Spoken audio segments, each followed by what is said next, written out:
So this is your restored 1978 Nishijin Pachinko machine. I just wanted to show you a couple of things before I ship the machine back to you. So first and foremost, if you ever need to get into the front play field for whatever the reason may be, there's a little latch around the back side here. This little latch that you will press up on, which will release your front door here.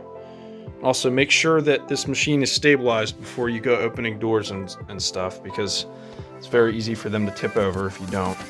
And then what you will do if you ever need to get into your ball loading tray here is simply press down on this little guy here. Sometimes you have to pull the door up while you press the button. And then that will allow you access into your feeder area from the tray. So that is what the bottom part of the machine looks like here. I got your original tag stuck back on there. And then to relatch, you're going to press this down, lift it up, lift the door up just a little bit, and then it'll slide in there nice. Don't force it.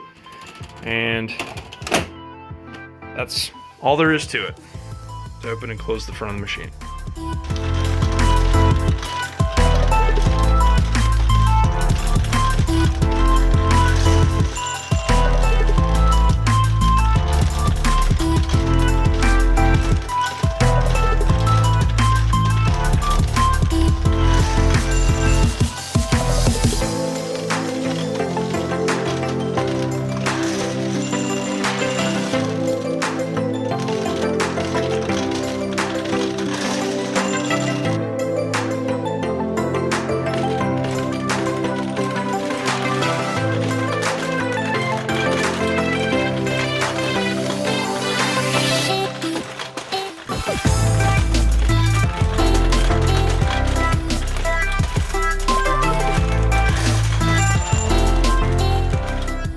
You have a variety of different little holes and potential outcomes here in your middle center feature, which is kind of interesting.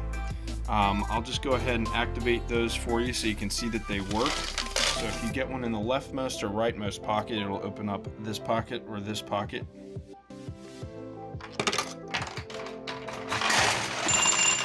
This one here. And if you were to get one in the middle, it opens either this pocket or this pocket and then this pocket.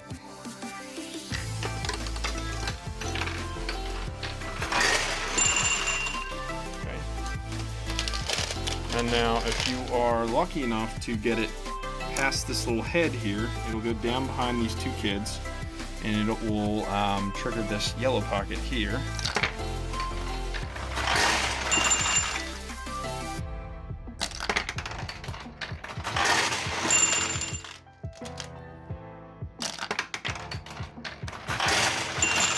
And that does all sorts of stuff. I've seen that pocket not open when you hit it. I've seen that pocket open when you hit it. I've seen that pocket,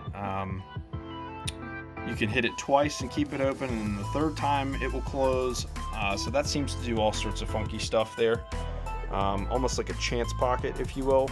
I checked that pocket multiple times to make sure it's functioning properly, and from what I could tell, it is. So that one's just kind of a mystery pocket, it seems like. But yeah, those are all the different potential outcomes of those different pockets. And then I also wanted to quickly show you, if you were to get a ball here, this will open this pocket and then this pocket.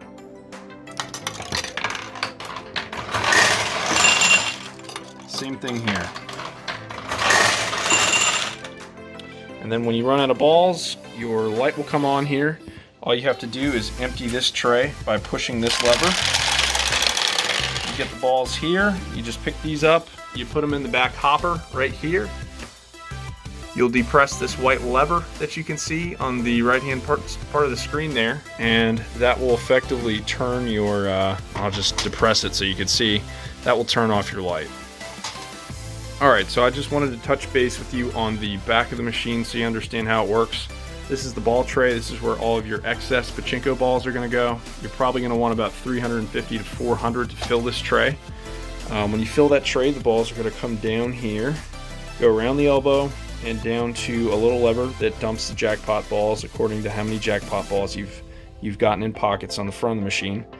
And then once you get a jackpot, the balls will travel down here and then out through to the front of the machine for you to either shoot back into the machine or just keep out.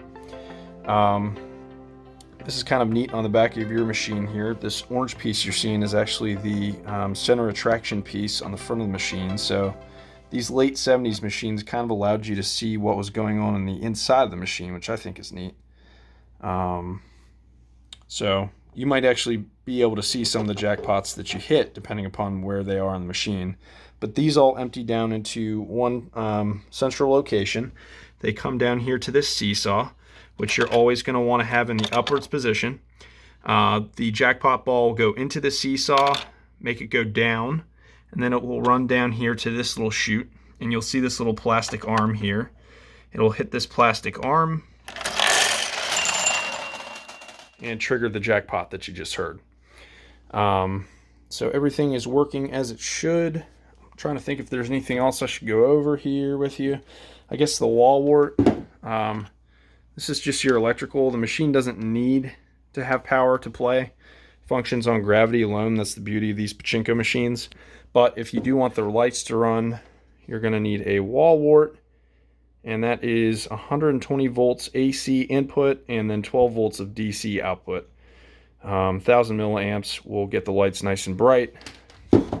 And when you do get a little wall wart like that, just use a I guess you can just use either a razor blade or little wire cutters, and just take enough off so that you can twist the wires and then insert them into these little terminals. You just press these and put it in, and it doesn't matter which side goes where.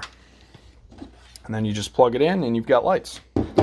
So if you do have any questions about this machine at any point, just give me a holler and I'll be happy to help you out. Thank you.